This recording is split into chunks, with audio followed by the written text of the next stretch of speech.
Alright guys, so let's take a look at the question number 1. It was this question, which is x is equal to 160, y equal to 150, quantity A, number of positive divisors of x, and quantity B, number of positive divisors of y. The question asks you to compare these two columns. Okay, if A is bigger, then A is the answer. If B is bigger, then B is the answer. If the two columns are equal, then C is the answer. And if you cannot determine it, D is the answer. What could be one approach? If I don't know the concept which I'm gonna discuss now, you could start manually counting like 160, which are the factors and all that.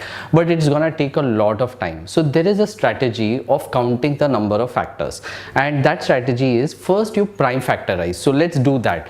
So 160, let's do first the prime factorization. So 280, 240, 220, 210, 2551.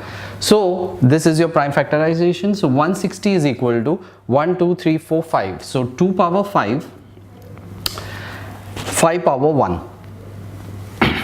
Okay, now the number of factors. Okay, if you look at 5 power 1, it has two factors, 1 and 5. Okay, so I'll just put that over here.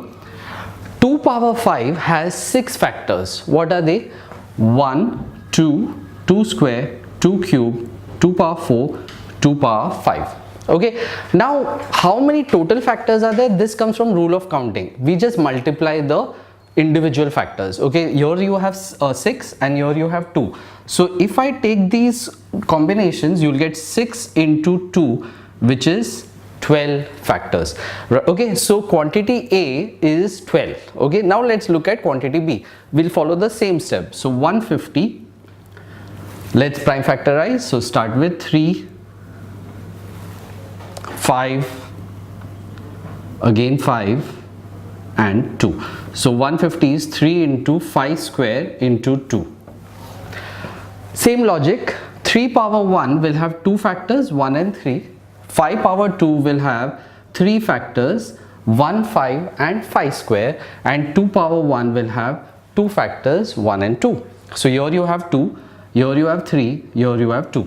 How many total factors? Same logic, we can multiply and find the total. So 2 into 3 into 2, which is again 12. So as you can see, quantity A is also 12, quantity B is also 12. Both the columns are equal. C is the answer when the two columns are equal. So hope you guys got that question right in a short amount of time.